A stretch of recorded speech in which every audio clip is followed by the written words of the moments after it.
Hello everyone, welcome to the second Flipped Collaborate for assignment 3. So the last video was to help you in understanding the task, and now I'm going to help you actually begin the task and know how to approach it. So we know that you're going to be working with your teammates in part 1 to analyze the scenario. So let's look at the scenario together. And you're going to be doing this alongside your ELAs in the live brainstorm session. But we know that you're doing your weekly readings, your modules, looking at the learning materials, and it's a really good idea to have this in the back of your mind when you're doing that. So you can be thinking about linking the research. So in this assignment, you're actually required to base everything on research, and you're going to include links to your research in every part of the assignment. So that includes your reflection as well. So when you're reflecting on your own experience in the unit, in how you have changed in your understanding of theory and teaching and learning, make sure you link with research there as well. It's a bit of a tip for you. So let's just quickly go through the scenario now, and as I said, you're going to do it again with your ELAs.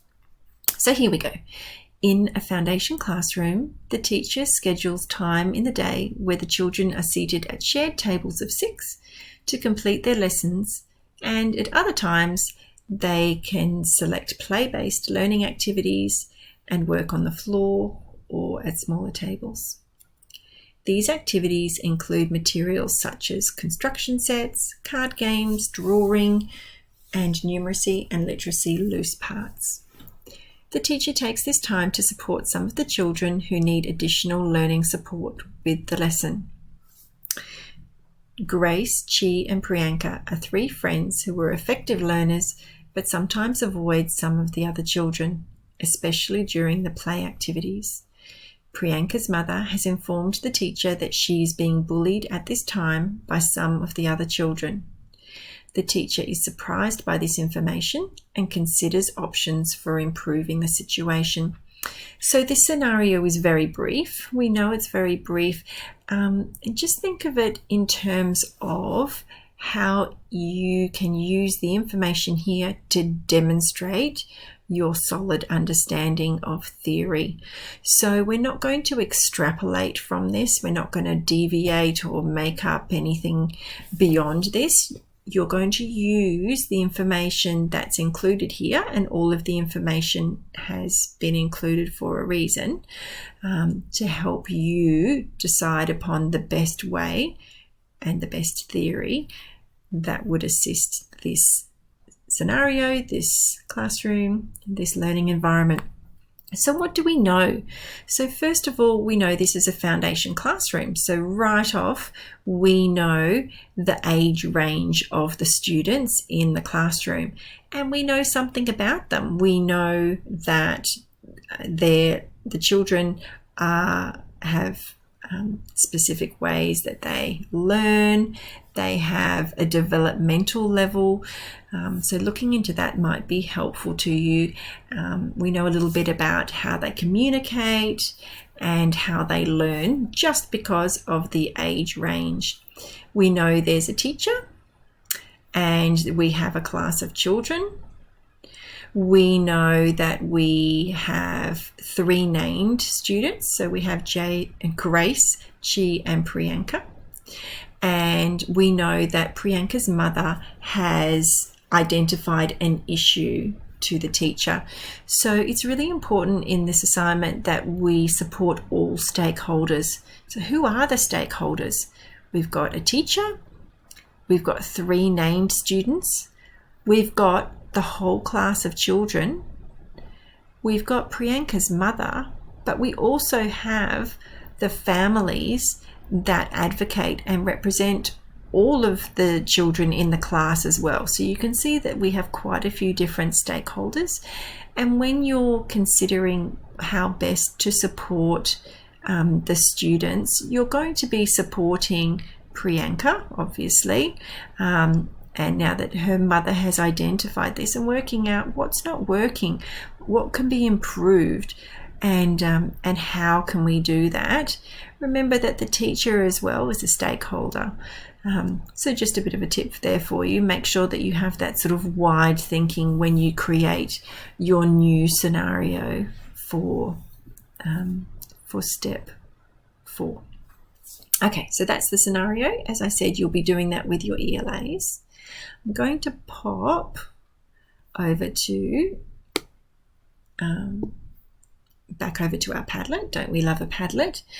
I wanted to share here, I know that this was in the first video that I just recorded, and I wanted to identify something with you. So this is a timeline and a task breakdown.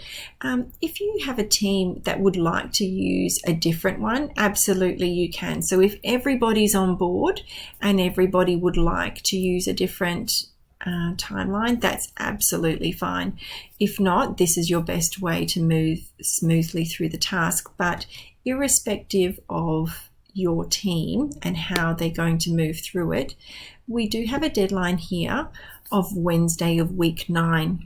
So at the end of Wednesday of week 9, if you have a team member that has not responded to your communication, then you need to let us know. We would like to help you out. So I've popped a note here that says, if you are missing a teammate after Wednesday of week 9, forward all your attempts at communication to your ELA and continue with the active teammates. If perchance something has happened and you have a teammate who is non-responsive, who hasn't been active, then we want you to be able to move on. So this assignment works really well for 2 students, for 3 students, or 4 students. And you can just let your ELA know and continue on as a smaller group. There'll be no impact on grading or anything like that. You will just continue on together and your ELA will know. So just so you can have a little bit of support there, because we know that completing a group task, it is tricky. It is hard to align everybody's schedules and all join together and find the time to do it. And I want to share down here, this is a little video I've popped here. So I had a student who emailed me at the very end of the teaching period, and she said, you know what, I was really worried about A3. I've got 4 children and I work, and I was just trying to work out how I'm going to make this work. And she said, I actually really enjoyed it and it was a lot easier than I thought. And I said to her, oh, can I pick your brain? Because I'd love for you to be able to help the students who are coming next. So she had a little chat with me and she shared how it worked in her team and what worked for them. And I recorded it. So there's a little tiny video there. So please do use that. I have, this is another question that gets asked quite frequently. It is a team task, but all members must submit. So when submitting, all members must submit a single document via their own Canvas login. Remember that we only have 2 parts that you complete with your team. The rest you do on your own. And a query that we have is, well, what do I do with my reference list and your appendix? So your reference list just goes right in here, and an appendix always goes at the very end. So for your reference list, just pop together every single reference that you've used. So you'll need to share them with your team, especially for parts 1 and 3, how you've when you collaborate, when you've done your research and you've worked out what theory works best. So you're going to create your own reference list and then an appendix. And if you've not used an appendix before, I have an example here for you. So this is a really great example of an appendix in a submission. So I've de-identified it, but I'm just going to show you how this student presented how they completed their teamwork. So first of all, I can see that the team actually came up with their own timeline for completing each section, and that shows a really high level of collaboration. I can see that everyone was on board there. And then they decided to use the live collaborate sessions, so they created their own ones. So they popped in one of those rooms that we've created in the Collaborate platform for you, and so they did that for part 1 and part 3. That's amazing. And there's some evidence there from in a text form. So we know that collaboration isn't just talking backwards and forwards to someone. It's being proactive, it's being flexible. It's really more than just showing that you've communicated. We want to see that you've been a really positive team member, you've been flexible, and you've worked with your team. And it's quite a great way to just do this with snips. So snips or screenshots, I really recommend that once you start this task, so if you're going to join up and chat to your team on, it might be Zoom, it might be Google Docs. That's a really popular one. A lot of students have said that Google Docs works really well. Just take snips of absolutely everything. So when you get to the very end of the assignment and you're creating your appendix, you've just got lots of different images that you can pop in there to demonstrate how you have worked with your team. So that's your appendix, and that's where you'll find the links to the Collaborate rooms. And I just wanted to share with you the tip sheet here. So what I've done is I've color coded again. So in this document, so the green shows the team task and purple is individual. And again, I've just helped you out here. This is from the assignment details and an example of what the language might look like. So please, again, we don't want to have an assignment that's filled with these, but it's just to inspire you or use it as a springboard so you can be confident. So this is where you're showing us your own reflections on the research that you've done and the discussions you've had with your team, remembering that in this task you really want to link with research in every section. So you've got third person. We're going to continue with our academic writing. That's usually in third person. When we get to the improved scenario, you're going to show us how the theory can improve the situation and your reflection.